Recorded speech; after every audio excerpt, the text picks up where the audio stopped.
कल्पना कीजिए कि आप एक स्पष्ट रात में खिड़की के किनारे बैठे हैं, अपनी दृष्टि ऊपर की ओर उठाए हुए, जहां एक तारों से भरा आकाश चमक रहा है, और आप सोच रहे हैं कि क्या कहीं दूर कोई हमें देख रहा है। यह सिर्फ एक भूतिया विचार नहीं है, बल्कि एक ऐसा प्रश्न है जो अनगिनत पीढ़ियों से लाखों लोगों को सता रहा है। आधुनिक विज्ञान के क्षेत्र में एक्स्ट्राटेरेस्ट्रियल आक्रमण की अवधारणा अक्सर उड़न तश्तरियों के रूप में चित्रित की जाती है, जो आकाश में उड़ती हैं, अंधा करने वाली प्रकाश की किरणें उत्सर्जित करती हैं, या विशाल अंतरिक्ष यान के रूप में जो सूर्य को भी ढक देते हैं। हालांकि यदि कोई सभ्यता हमसे कहीं अधिक उन्नत हो, ऐसी की मानव कल्पना से परे हो, तो उसे ऐसे आदिम तरीकों की आवश्यकता नहीं होगी। वह ब्रह्मांड की मौलिक नियमों पर महारत हासिल कर सकती है, वास्तविकता के ऊतक को बदलते हुए उसके आधारभूत कोड को हेरफेर करके।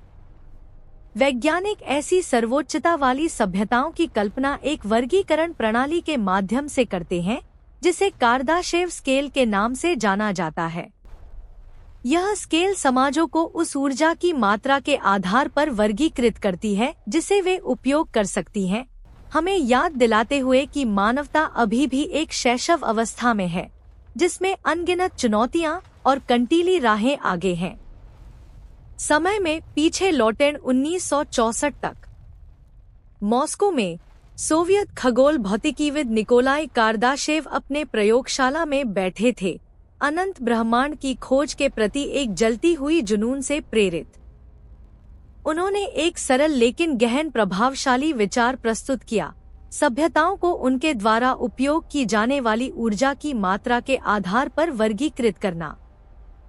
शुरू में उन्होंने 3 मौलिक स्तरों की रूपरेखा तैयार की, लेकिन बाद में प्रमुख भौतिकीविद जैसे मिचियो काकू, जो जटिल वैज्ञानिक अवधारणाओं को सुलभ तरीके से समझाने के लिए प्रसिद्ध हैं, और अन्य विद्वानों ने इस स्केल को 7 स्तरों तक विस्तारित किया, जो भौतिकी और खगोल विज्ञान में निहित तार्किक अनुमानों पर आधारित है। प्रत्येक स्तर मात्र ऊर्जा की मात्रा में रैखिक वृद्धि का प्रतिनिधित्व नहीं करता, बल्कि यह एक घातांकीय छलांग का संकेत देता है, जो पिछले स्तर से लगभग 10,000 गुना अधिक है। यह एक ऊंची इमारत के फर्शों को धीरे धीरे ढेर करने जैसा नहीं है, बल्कि एक बम की विस्फोट जैसा है, जो एक परिवर्तनकारी विस्फोट में पूरी तरह से नई संभावनाओं को मुक्त करता है। मिचियो काकू जैसे वैज्ञानिकों के गणनाओं के अनुसार मानवता वर्तमान में इस स्केल पर लगभग 0.73 स्तर पर स्थित है, जिसका अर्थ है कि हमने अभी तक पहले स्तर तक भी नहीं पहुंचा है। यह वास्तविकता हमारे महानता के भाव को कम कर देती है। हमारी उपलब्धियां, जैसे विशाल परमाणु रिएक्टर या सूर्य के नीचे फैले अनंत सौर पैनलों की विस्तार, एक अधिक उन्नत सभ्यता के सामने गुफा मानव के प्रयास जैसे लग सकती हैं, जो 2 लकड़ियों को रगड़कर एक कमजोर चिंगारी पैदा करता है, जिसमें दरारें और तीखी धुंध के साथ। 2025 में पृथ्वी सभ्यता की ऊर्जा खपत की अनुमानित मात्रा लगभग 25 टेरावाट है, जो 0.73 डिग्री से मेल खाती है। यह 2023 के 0.7276 आंकड़े से थोड़ी वृद्धि दर्शाता है, जिसमें 2060 तक 0.7449 पहुंचने की अनुमानित है। 2025 तक प्रकाशित वैज्ञानिक पत्रिकाओं में हालिया अध्ययनों से इस मूल्यांकन की पुष्टि होती है, जो नवीकरणीय ऊर्जाओं के अपनाने और तकनीकी दक्षता में सुधारों को इस मामूली प्रगति के पीछे के कारक के रूप में उजागर करते हैं। हालांकि गहन प्रणालीगत परिवर्तन, जैसे वैश्विक स्तर पर परमाणु संलयन की एकीकरण या कक्षीय सौर फार्म, हमारी प्रगति को महत्वपूर्ण रूप से तेज करने के लिए आवश्यक है। इसके अलावा 2025 में किए गए विश्लेषणों से कृत्रिम बुद्धिमत्ता की ऊर्जा प्रबंधन में बढ़ती भूमिका पर जोर दिया जाता है, जो इस विकास को तेज कर सकती है। लेकिन जलवायु परिवर्तन और संसाधनों की कमी जैसे बाधाएं अभी भी भयावह खतरे बनी हुई हैं। 2025 की अतिरिक्त जांचों, जैसे नेचर पत्रिका में प्रकाशित, से अनुमान लगाया जाता है कि वैश्विक ऊर्जा खपत 2060 तक लगभग 887 एक्साजूल पहुंच जाएगी, जो स्थिरता से बचने के लिए ऊर्जा दक्षता में प्रगति की आवश्यकता पर जोर देती है, क्योंकि कार्दाशेव स्केल मात्र कच्ची खपत को नहीं मापती, बल्कि इसे टिकाऊ तरीके से कैसे उपयोग किया जाता है, जिसमें पर्यावरणीय पदचिह्न और तकनीकी नवाचारों को शामिल किया जाता है ताकि पारिस्थितिक पतन को रोका जा सके। हालांकि सबसे चिंताजनक पहलू हमारी वर्तमान स्थिति नहीं है, बल्कि हमारे सामने फैली खतरनाक यात्रा है, जो घातक जालों से भरी हुई है। फर्मी पैराडॉक्स पर विचार करें, जो 1950 में भौतिकीविद एनरिको फर्मी द्वारा लॉस एलामोस प्रयोगशाला में सहकर्मियों के साथ एक अनौपचारिक दोपहर के भोजन के दौरान प्रस्तुत किया गया था। उन्होंने विशाल आकाश की ओर देखा, जहां अरबों तारे रेत के कणों जैसे चमक रहे थे, और पूछा, यदि ब्रह्मांड इतना विशाल है, तो हम अन्य सभ्यताओं की आवाजें क्यों नहीं सुनते? यह क्षण सभी को गहन मौन में डुबो देता है, मानवता की गहन अकेलेपन के प्राचीन भयों को जगा देता है। इस पैराडॉक्स के लिए एक व्याख्या ग्रेट फिल्टर सिद्धांत है, जो 1996 में अर्थशास्त्री रॉबिन हैंसन द्वारा प्रस्तावित किया गया था। यह सिद्धांत मानता है कि अधिकांश सभ्यताएं 0.7 स्तर से पहले स्तर तक संक्रमण के दौरान विलुप्त हो जाती हैं, जैसे एक जहाज जो चट्टानों और तूफानों से भरे उग्र समुद्र में नौकायन कर रहा हो। संभावित खतरे में परमाणु युद्ध शामिल है, जिसमें गर्जना वाले गरज और मशरूम के आकार वाली काली बादलों से आकाश ढक जाता है, जलवायु पतन, जिसमें नदियां सूख जाती हैं और हरी भरी जंगलों को धूल भरे रेगिस्तान में बदल देती हैं, या अनियंत्रित कृत्रिम बुद्धिमत्ता, जो एक विशाल मशीन के रूप में जागती है और अपने सृजनकर्ताओं को निगल लेती है। यहाँ तक कि एक क्षुद्र ग्रह जो ब्रह्मांड में अपार गति से यात्रा करता है, सब कुछ एक पल में समाप्त कर सकता है। सांख्यिकीविद जटिल गणितीय मॉडलों का उपयोग करके इस चरण से बचने की संभावना को 1% से कम अनुमानित करते हैं। हमारा भविष्य 2 कटु विकल्पों तक सिमट जाता है: विजयी चीखों के साथ एक श्रेष्ठ सभ्यता में ऊंचा उठना और ब्रह्मांड पर विजय प्राप्त करना, या ठंडी अंधेरी में मोमबत्ती की तरह बुझ जाना, अनंत काल के लिए मौन हो जाना। 2025 की नवीनतम सिद्धांतों में कुछ सुझाव देते हैं कि ग्रेट फिल्टर एक एकल विशाल बाधा नहीं है, बल्कि छोटी बाधाओं की श्रृंखला है, जैसे जीवन का उदय, बुद्धिमत्ता का विकास और उसके बाद की तकनीकी प्रगति, प्रत्येक क्रमिक रूप से संभावनाओं को कम करती है। एक अन्य परिकल्पना, शिकारी एलियन सिद्धांत, प्रस्तावित करती है कि पहले से विस्तारित सभ्यताएं अन्यों के उदय को रोकती हैं। इसके अलावा चीनी उपन्यास 3 बॉडी प्रॉब्लम से प्रेरित डार्क फॉरेस्ट परिकल्पना ब्रह्मांड को एक अंधेरे जंगल के रूप में चित्रित करती है, जहां सबसे तेज आवाज वाला पहले मरता है। ये विविध अनुमान फर्मी पैराडॉक्स को समझाने के लिए प्रतिस्पर्धा करते रहते हैं। एस्ट्रोफिजिक्स सम्मेलनों में चल रही बहसों में जो कृत्रिम बुद्धिमत्ता को एक महत्वपूर्ण फिल्टर के रूप में जोर देती हैं, जो यदि सावधानी से प्रबंधित न की जाए तो आत्मविनाश का कारण बन सकती है। 2025 में एक नई सिद्धांत जिसे डीएलसी परिकल्पना के नाम से जाना जाता है, कल्पना करती है कि पोस्ट सिंगुलरिटी सामूहिक चेतना वैकल्पिक भविष्यों की कल्पना करने के लिए ऊंचा उठ सकती है, जबकि अन्य जैसे फर्मी डेलिरियम ब्रह्मांड की पैमाने को देखते हुए बुद्धिमान जीवन की दुर्लभता पर जोर देते हैं। और ऑफ द ग्रिड परिकल्पना सुझाव देती है कि एलियन आंतरिक रूप से पीछे हट गए होंगे, हमारी तरह स्थिर और ऊब चुके। अतिरिक्त विचारों में उबे हुए एलियन परिकल्पना शामिल है, जिसमें बुद्धिमान सभ्यताएं संपर्क की तलाश छोड़ देती हैं, क्योंकि वे इससे थक जाती हैं, और कृत्रिम बुद्धिमत्ता से संबंधित व्याख्याएं जो विस्तार पर मनोरंजन को प्राथमिकता देती हैं, इस प्रकार विलुप्ति से बचती हैं। 2025 की उभरती सिद्धांतों जैसे कि सभ्यताएं उन्नत अंतरतारकीय यात्रा विकसित करने से पहले स्थिर हो सकती हैं, या फर्स्ट लास्ट आउट परिकल्पना, जो मानती है कि हम पहले या अंतिम हैं जो उभरे हैं, बहस में रहस्य की परतें जोड़ती हैं। सुझाव देते हुए कि कॉस्मिक मौन एक सार्वभौमिक तकनीकी स्थिरता या सांख्यिकीय चरम दुर्लभता के कारण हो सकता है, जो बुद्धिमान जीवन को ब्रह्मांड के विशाल कैनवास में एक अलग घटना बनाती है। यदि हम पर्याप्त भाग्यशाली हों कि इस ग्रेट फिल्टर को पार कर लें, तो मानवता एक सच्ची कायापलट से गुजरेगी, जैसे एक कैटरपिलर जो एक स्वतंत्र रूप से उड़ने वाली तितली में बदल जाती है। एक प्रकार एक सभ्यता अपने मूल ग्रह पर उपलब्ध सभी ऊर्जा पर पूर्ण नियंत्रण कर लेगी। लगभग 10 की 16वीं घात वाट की मात्रा एक भयावह आंकड़ा जो अवाक कर देता है। तुलना के लिए 2023 में मानवता की कुल ऊर्जा खपत लगभग 18 टेरावाट घंटा प्रति वर्ष थी, जबकि प्रकार एक स्तर के लिए 10,000 टेरावाट घंटा की आवश्यकता होगी, लगभग 50,000 गुना अधिक। वैज्ञानिक अनुमान लगाते हैं कि इस मील के पत्थर तक पहुंचने में कम से कम 200 वर्ष और लगेंगे। लेकिन परिदृश्य की कल्पना करें, पृथ्वी एक विशाल बुद्धिमान शहर में विकसित हो जाएगी, जहां गरजदार तूफान और गर्जना वाले गरज को बिस्तर की लैंप को बंद करने की आसानी से नियंत्रित किया जा सकता है। विशाल कक्षीय दर्पण सूर्य को नियंत्रित करेंगे, शुष्क रेगिस्तानों को बहती जलधारा के ध्वनियों और फूलों की सुगंध से भरे ओएसिस में बदल देंगे।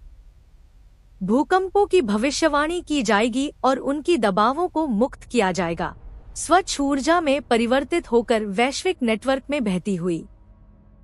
प्रकृति अब बाढ़ों से सब कुछ तबाह करने या सूखे से जमीन को चीरने वाली दुश्मन नहीं रहेगी, बल्कि मानव जीवन की सेवा में एक सटीक उपकरण बन जाएगी। इससे भी अधिक महत्वपूर्ण प्रकार एक स्थिति वैश्विक एकीकरण का अर्थ रखती है। कांटेदार तारों से घिरी सीमाएं और गोलीबारी की गूंज गायब हो जाएंगी, दुर्लभ संसाधनों के लिए युद्ध समाप्त हो जाएंगे। मानवता एक एकल इकाई के रूप में कार्य करेगी, ब्रह्मांड की ओर आशावादी चमक के साथ देखते हुए।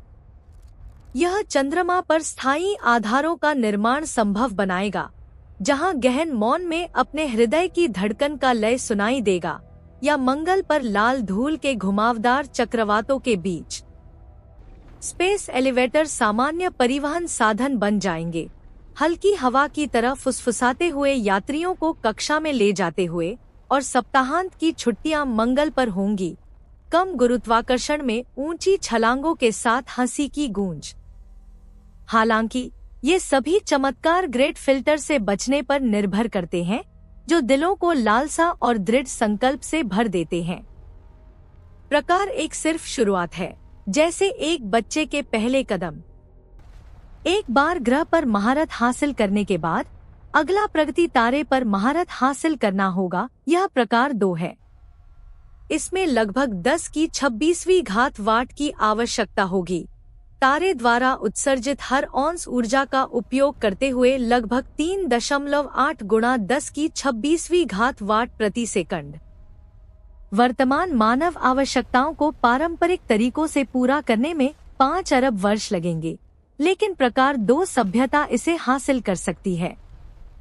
1960 में अमेरिकी भौतिकीविद फ्रीमैन डायसन ने अपनी कल्पना को मुक्त किया और डायसन स्फीयर का प्रस्ताव किया, एक विशाल संरचना जो तारे को घेरती है ताकि उसकी सभी ऊर्जा को कैद किया जा सके, जैसे एक बुलबुला जो एक लौ को घेरता है। बाद में वैज्ञानिकों ने महसूस किया कि गुरुत्वाकर्षण और सामग्री की तनाव एक पूर्ण स्फीयर को असंभव बनाते हैं। इसलिए डायसन रिंग या डायसन स्वॉर्म जैसे संस्करण उभरे, पंखुड़ियों जैसे संरचनाएं जो एक चमकदार कोर के चारों ओर तैरती हैं। 2015 में खगोलविदों ने टैबी स्टार या KIC 84628552 का अवलोकन किया, जो अनियमित रूप से 22% तक धुंधला होता था, जो कई लोगों को कृत्रिम संरचनाओं की संभावना से उत्साहित करता था। हालांकि नासा की नवीनतम जांचों और 2025 तक वैज्ञानिक विश्लेषणों के अनुसार यह घटना अधिक संभावना से अनियमित धूल बादलों या प्राकृतिक गैसीय संरचनाओं के कारण है, न कि एक्स्ट्राटेरेस्ट्रियल सभ्यताओं के प्रमाण। हालांकि सभी विकल्पों को पूरी तरह से खारिज करने के लिए निरंतर निगरानी जारी है। फिर भी अवधारणा तकनीक द्वारा निगले गए तारों की छवियां जगाती है, जिसमें ऊर्जा की धाराएं झरनों की तरह बहती हैं। हालिया अध्ययनों से सुझाव मिलता है कि डायसन स्फीयर द्वितीयक तारा प्रणालियों में स्थिर हो सकती हैं और अनुप्रयोगों में डिजिटल अमरता शामिल हो सकती है, जैसे मानव चेतना को पुनरुत्थान करना। इसके अलावा 2025 में इंफ्रारेड स्कैन के माध्यम से डायसन स्फीयर के 7 संभावित उम्मीदवारों की पहचान की गई थी, लेकिन उच्च रिजोल्यूशन इमेजिंग से पता चला कि कुछ संकेत प्राकृतिक स्रोतों जैसे दूरस्थ गैलेक्सियों में ब्लैक होल या एमडवार्फ तारों से अतिरिक्त इंफ्रारेड उत्सर्जन से आते हैं। 6 अभी भी जांच के अधीन हैं, जो अनुमानों और अतिरिक्त अवलोकनों को ईंधन देते हैं। एक प्रकार 2 सभ्यता खुद को छिपा सकती है, सभी दृश्य प्रकाश को अवशोषित करके केवल गुनगुनी इंफ्रारेड विकिरण उत्सर्जित करके पता लगाना मुश्किल बनाते हुए।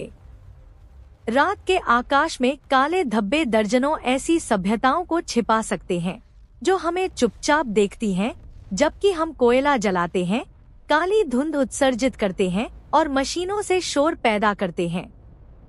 कमी गायब हो जाएगी। वे सामग्री के लिए ग्रहों को विघटित कर सकती हैं, जुपिटर के घुमावदार तूफानों को डायसन संरचनाओं के निर्माण के लिए खींचते हुए। पदार्थ और ऊर्जा स्वतंत्र रूप से आदान प्रदान होंगे, किसी भी चीज का निर्माण संभव बनाते हुए, और जीवन काल 200 वर्ष तक विस्तारित हो सकता है। मृत्यु व्यक्तिगत चुनाव बन जाएगी, विदाई की पीड़ा के साथ।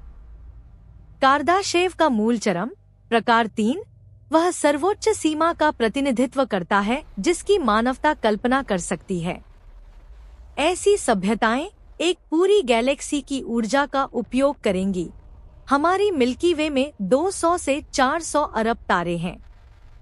यदि प्रत्येक को डायसन स्फीयर से घेरा जाए तो यह 10 की 36वीं घात वाट प्रदान करेगा, जो 200 अरब सूर्यों के बराबर है। ऊर्जा अब समस्या नहीं रहेगी। अल्बर्ट आइंस्टीन की सामान्य सापेक्षता सिद्धांत के अनुसार वे वर्महोल जैसे चरम घटनाओं का अन्वेषण करेंगे, स्पेसटाइम में सुरंगें जो 2 बिंदुओं को जोड़ती हैं, प्रकाश से तेज यात्रा की अनुमति देते हुए। एक वर्महोल को स्थिर करने के लिए आधी सौर द्रव्यमान को शुद्ध ऊर्जा में परिवर्तित करने के बराबर ऊर्जा की आवश्यकता होगी, जो प्रकार 3 के लिए आसान होगी। वे गैलेक्सी के पूर्वी किनारे पर कोमल भोर में नाश्ता कर सकते हैं, पश्चिमी किनारे पर जलते नारंगी सूर्यास्त की प्रशंसा कर सकते हैं दोपहर में, और रात के खाने के लिए घर लौट सकते हैं, दसियों हजार प्रकाश वर्षों को मिनटों में कवर करते हुए। इसके अलावा वे चेतना की अमरता प्राप्त करेंगे। शरीरों को इच्छानुसार बदला जा सकता है, दिमागों को अपलोड, बैकअप, कॉपी या डेटा के रूप में प्रसारित किया जा सकता है। मृत्यु एक नए हार्ड ड्राइव को बदलने जितनी हल्की हो जाएगी। व्यक्तिगतता की अवधारणा फीकी पड़ सकती है, एक सामूहिक बुद्धिमत्ता में विलीन होकर जो गैलेक्सी को आलिंगन करती है, जैसे नदियां समुद्र में मिलती हैं। दिलचस्प बात यह है कि हम कभी प्रकार 3 सभ्यता का पता नहीं लगा सकते, न क्योंकि वे मौजूद नहीं हैं, बल्कि क्योंकि वे कुशलता से छिपी हुई हैं। गैलेक्सी की स्पष्ट खालीपन का कारण यह हो सकता है कि उन्नत जीवन ने मौन की कला सीख ली है। लियू सिक्सन के उपन्यास 3 बॉडी प्रॉब्लम की तरह ब्रह्मांड डार्क फॉरेस्ट नियम के तहत कार्य करता है, जहां सबसे तेज चीखने वाला पहले समाप्त होता है। स्टीफन हॉकिंग जैसे वैज्ञानिकों ने एक्स्ट्राटेरेस्ट्रियल इकाइयों से संपर्क के खिलाफ चेतावनी दी है, इसे स्वदेशी आबादी और विजेताओं के बीच मुठभेड़ से तुलना करते हुए। हालांकि कार्दाशेव की मूल स्केल प्रकार 3 पर रुक जाती है, वैज्ञानिकों ने इसे पर्याप्त आकर्षक नहीं पाया और समकालीन भौतिक सिद्धांतों पर आधारित 4 अतिरिक्त स्तर जोड़े। प्रकार 4 पूरे ब्रह्मांड की ऊर्जा या कम से कम विशाल गैलेक्सी क्लस्टर्स को नियंत्रित करेगा। वे डार्क एनर्जी और डार्क मैटर का उपयोग करेंगे, जो ब्रह्मांड का 5% बनाते हैं, रहस्य जो हम अभी भी अंधेरे में टटोल रहे हैं। वे मौलिक स्थिरांक जैसे प्रकाश की गति, गुरुत्वाकर्षण स्थिरांक या प्लैंक स्थिरांक को बदल सकते हैं, जो हम अपरिवर्तनीय मानते हैं। प्रकाश की गति को 3 लाख किलोमीटर प्रति सेकंड से 0 तक कम करना चाहते हैं। डायल समायोजित करें और सभी रासायनिक प्रतिक्रियाएं रुक जाएंगी। तारे अपना अंतिम फुसफुसाहट उत्सर्जित करेंगे और बुझ जाएंगे। सब कुछ दर्द रहित समय में जम जाएंगे। और भी भयावह, भौतिकीविद अलेक्जेंडर विलेनकिन के अनुसार हमारा ब्रह्मांड एक मातृ ब्रह्मांड से अलग हुई बुलबुला हो सकता है। प्रकार 4 इसे महारत हासिल करेगा, प्रयोगशाला में नवजात ब्रह्मांड बनाते हुए। हमारी जिंदगियां रेत के डिब्बे में खेल जैसी लगेंगी। प्रकार 5 न केवल ब्रह्मांड बनाता है, बल्कि ह्यूग एवरेट की क्वांटम मैकेनिक्स की मैनी वर्ल्ड्स व्याख्या के अनुसार अनगिनत समानांतर ब्रह्मांडों के बीच यात्रा करता है। प्रत्येक क्वांटम घटना ब्रह्मांड को कई संस्करणों में शाखित करती है। सुबह नीली शर्ट चुनने से एक समानांतर उत्पन्न होता है जहां लाल चुनी जाती है। वे सभी जगहों पर एक साथ मौजूद होंगे। क्वासरों से ऊर्जा निकालते हुए सबसे चमकदार आकाशीय वस्तुएं, जिनके केंद्र सुपरमैसिव ब्लैक होल के कारण 1000 गैलेक्सियों जैसे चमकते हैं। कृत्रिम क्वासर बनाना उनके लिए उतना ही सामान्य होगा जितना हमारे लिए बिजली संयंत्र बनाना। वे सच्ची अमरता प्राप्त करेंगे। एक ब्रह्मांड में मृत्यु चेतना को अनगिनत अन्यों में जीवित रखेगी, मल्टीवर्स में एक नेटवर्क बनाते हुए। प्रकार 6 नियमों को ही आदेश देता है, भौतिक नियमों को फिर से लिखते हुए जैसे एक प्रोग्रामर कोड को संशोधित करता है। वे चयनित ब्रह्मांडों पर नए नियम थोपते हैं, शुद्ध चेतना के रूप में मौजूद रहते हुए जो पदार्थ से अलग है। समय, स्थान और आयाम मिट्टी की तरह आकार देने योग्य बन जाते हैं। शायद हम उनकी सृष्टि में रह रहे हैं, ब्रह्मांड उनकी प्रयोग की डिब्बी के रूप में। प्रकार 7 सभ्यता को पार करता है। यह ब्रह्मांड से परे या सभी ब्रह्मांडों से परे खड़ा होता है। ऊर्जा, पदार्थ और स्थान जैसे अवधारणाएं अर्थहीन हो जाती हैं। वे इच्छाओं से मुक्त और पूर्ण हैं, सब कुछ सृजित कर चुके हैं, कुछ भी आक्रमण नहीं करते। एक ब्रह्मांड बनाना मोमबत्ती जलाने जितना सरल है।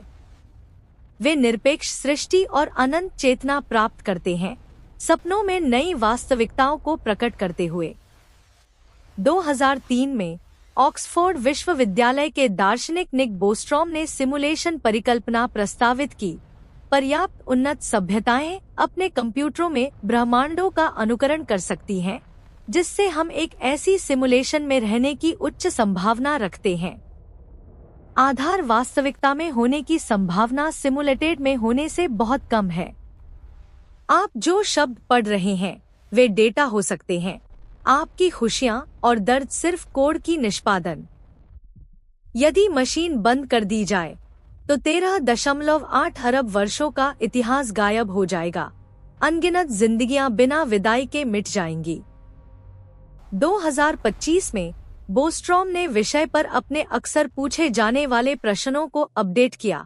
उच्च संभावना को बनाए रखते हुए कुछ वैज्ञानिकों द्वारा 70% अनुमानित विरोधी तर्क मौजूद हैं। 2025 का एक लेख दावा करता है कि परिकल्पना परीक्षण योग्य नहीं है या कंप्यूटेशनल सीमाओं के कारण असंभव है, लेकिन बहस विवादास्पद और दार्शनिक रूप से समृद्ध बनी हुई है। इसके अलावा 2025 में भौतिकीविदों ने गोडेल की अपूर्णता प्रमेय का उपयोग करके गणितीय रूप से प्रदर्शित किया कि ब्रह्मांड सिमुलेटेड नहीं हो सकता। हालांकि भौतिक नियमों जैसे सूचना के बारे में नई जांचें परिकल्पना के समर्थन में सुराग प्रदान करती हैं, बहस को जीवित रखते हुए। एक प्रस्तावित प्रयोग हमें सत्य प्रकट कर सकता है, और हालिया अध्ययनों ने परिकल्पना के लोकप्रिय संस्करणों को खारिज किया है। जबकि अन्य नई भौतिक नियमों का प्रस्ताव करते हैं जो इसे समर्थन देते हैं। भौतिकी, जीव विज्ञान और सूचना प्रणालियों को आपस में जोड़ते हुए। तो मानवता किस स्तर तक ऊंचा उठ सकती है? काकू जैसे वैज्ञानिक सुझाव देते हैं कि प्रकार 3 हमारी सीमा हो सकती है, जिसमें चेतना में परिवर्तन, राजनीतिक विभाजन, सांस्कृतिक संघर्ष और पर्यावरणीय संकटों को पार करना आवश्यक है। हमें विजय के बजाय सहयोग सीखना होगा। शायद हम एकमात्र सभ्यता हैं, या ब्रह्मांड शांत सभ्यताओं से भरा है, या शायद ब्रह्मांड एक बड़ी सिमुलेशन है। हालांकि अपनी स्थिति को समझने के लिए हमें अपनी बड़ी घर गैलेक्सी का अध्ययन करना होगा, जिसके अंदर रहने का कई लोगों को एहसास नहीं है। हम अंदर से पूरी संरचना कैसे जान सकते हैं? एक प्राचीन कहावत कहती है कि पहाड़ों में रहने वाला पहाड़ की सच्ची आकृति नहीं देख सकता। मिल्की वे का अध्ययन एक जटिल प्रयास है, जो 1 सदी से अधिक समय से प्रमुख वैज्ञानिकों के कार्य का फल है। 1610 में इतालवी खगोलविद गैलीलियो गैलीली ने अपना हस्तनिर्मित दूरबीन आकाश की ओर निर्देशित किया। दाढ़ी और चमकती आंखों के साथ उन्होंने धुंधली चांदी की पट्टी को अनगिनत चमकते तारों के रूप में देखा, जैसे हीरे की धूल। जर्मन दार्शनिक इमैनुएल कांत अपने गहन विचारों के लिए प्रसिद्ध, मुख्य रूप से दर्शन में डूबे थे, लेकिन उन्होंने अनुमान लगाया कि गैलेक्सी एक घूमती डिस्क हो सकती है और ब्रह्मांड में कई ऐसी द्वीपें हो सकती हैं, अपने समकालीनों को चकित करते हुए। फिर विलियम हर्शेल आए, यूरेनस के अंग्रेजी खोजकर्ता, जिन्होंने अपने विशाल हस्तनिर्मित दूरबीनों से आकाश को 600 से अधिक क्षेत्रों में विभाजित किया, रात देर तक ओस से गीली घास पर तारों की गिनती करते हुए। इन आंकड़ों से उन्होंने गैलेक्सी का पहला नक्शा बनाया, सूर्य को केंद्र के पास रखते हुए अनजान की अंतरतारकीय धूल दृष्टि को बाधित कर रही थी। हालांकि उनका नक्शा वर्तमान से भिन्न था, लेकिन इसने साबित किया कि मिल्की वे तारों की सपाट डिस्क है। 20वीं सदी की शुरुआत में डच खगोलविद जैकोबस कैप्टेन चश्मे और सावधानी के साथ तारों की गिनती और चमक मापते हुए निष्कर्ष निकाला कि गैलेक्सी 17 किलोपार्सेक व्यास और 3 किलोपार्सेक मोटाई वाली डिस्क है।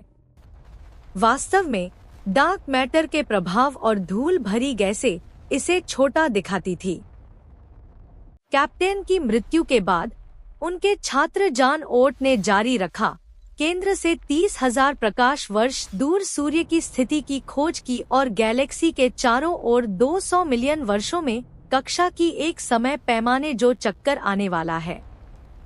द्वितीय विश्व युद्ध के बाद ओट ने हेनरिक वान डे हुलस्ट के साथ सहयोग किया, न्यूट्रल हाइड्रोजन के 21 सेंटीमीटर तरंगदैर्घ्य रेडियो उत्सर्जन का उपयोग करते हुए ब्रह्मांड का सबसे प्रचुर परमाणु।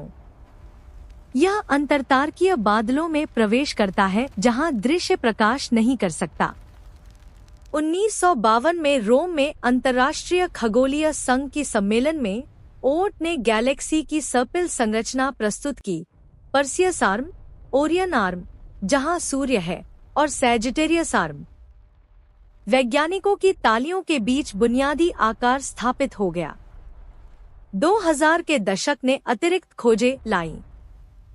2004 और 2008 में नए सर्पिल आर्मों की पुष्टि हुई और मिल्की वे को बार्ड स्पाइरल गैलेक्सी (SB) के रूप में पहचाना गया। रेडियो, इंफ्रारेड और दृश्य डेटा को सिमुलेशन के साथ जोड़कर वर्तमान विस्तृत नक्शे प्राप्त हुए। नासा और ESA के 2025 तक के डेटा के अनुसार गैलेक्सी का व्यास 1 लाख से 2 लाख प्रकाश वर्ष तक फैला है, जिसमें 200 से 400 अरब तारे हैं और 10 की 12वीं घात सौर द्रव्यमान की कुल द्रव्यमान।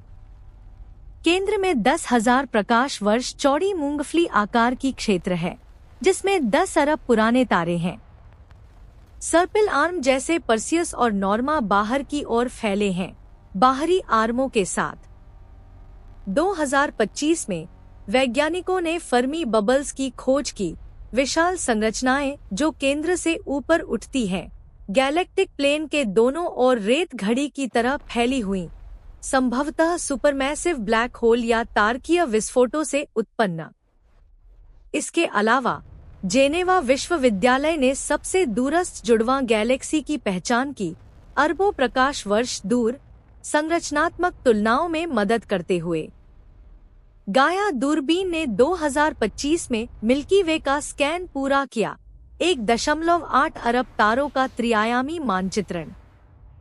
गाया की हालिया खोजें गैलेक्सी को हिलाने वाली विशाल लहरों को प्रकट करती हैं। 40 मिलियन तारा निर्माण क्षेत्रों का सबसे बड़ा त्रिआयामी नक्शा, आकाश में फैले तारा क्लस्टर्स की श्रृंखलाएं और गैलेक्सी के इतिहास पर अंतर्दृष्टि, जिसमें छोटी गैलेक्सियों के साथ विलय शामिल हैं, जो इसकी वर्तमान आकृति को आकार देते हैं। जेम्स वेब स्पेस टेलीस्कोप जैसे उपकरण भावी खगोलविदों के लिए अतिरिक्त रहस्यों को उजागर करने का वादा करते हैं। 2025 की खोजों में 12 अरब प्रकाश वर्ष दूर मिल्की वे की जुड़वां शामिल है, जिसे अलकनंदा गैलेक्सी के नाम से जाना जाता है, एक भागते सुपरमैसिव ब्लैक होल। प्रारंभिक ब्रह्मांड में भोजन करने वाला सुपरमैसिव ब्लैक होल, मिल्की वे की सबसे बड़ी तारा नर्सरी में छिपे तारे और प्राचीन ब्रह्मांड में सुपरहीटेड तारा factory. James Webb space telescope ने गैलेक्टिक जुड़वां के माध्यम से मिल्की वे की अशांत युवावस्था को उजागर किया है, तारा द्रव्यमान और तारा निर्माण गतिविधि के विस्तृत नक्शे बनाते हुए, जबकि गाया ने 40 मिलियन तारों के त्रिआयामी नक्शे के माध्यम से आभासी उड़ान प्रदान की है। तारा क्लस्टर्स की श्रृंखलाओं और गैलेक्टिक लहरों को उजागर करते हुए जो उपग्रह गैलेक्सियों के साथ पिछली अंतर्क्रियाओं का सुझाव देते हैं, कॉस्मिक गतिशीलता की हमारी समझ को समृद्ध करते हुए और इन रहस्यमय मोड़ों में छिपी सभ्यताओं की जिज्ञासा को ईंधन देते हैं। गैलेक्सी के मानचित्रण की प्रक्रिया वैज्ञानिक खोज में मानव यात्रा को मूर्त रूप देती है, पसीने, आंसुओं और विजय की खुशियों से भरी हुई। जेम्स वेब स्पेस टेलीस्कोप या ईएसए की गाया मिशन जैसी तकनीकें रहस्यों को उजागर करती रहेंगी, समझ को गहरा करती हुई। इस अनंत खोज में मानवता कभी नहीं रुकती। अंततः कार्दाशेव स्केल सिखाती है कि सभ्यताओं का विकास सिर्फ तकनीकी संचय नहीं है, बल्कि चेतना के परिवर्तनों को शामिल करता है, ग्रहीय नागरिकों से जिनकी बाल सुलभ हंसी गूंजती है, तारकीय इकाइयों तक जो कॉस्मिक हवाओं के साथ फुसफुसाती हैं, एक गैलेक्टिक चेतना तक जहां सभी विचार मिलते हैं। शायद जब मानवता प्रकार 3 की बाधा को पार कर सौर मंडल और गैलेक्सी को छोड़ देगी, तो सभी रहस्य उजागर हो जाएंगे। यहाँ अभी बैठे हुए, क्या आपको लगता है कि मानवता प्रकार 3 की बाधा को तोड़ सकती है? यदि आपके पास अंतिम सृजनकर्ता की शक्ति हो, तो आपका पहला विचार क्या होगा? गहराई से चिंतन करें और साझा करें। मानव कल्पना भविष्य को खोलने वाली कुंजी है।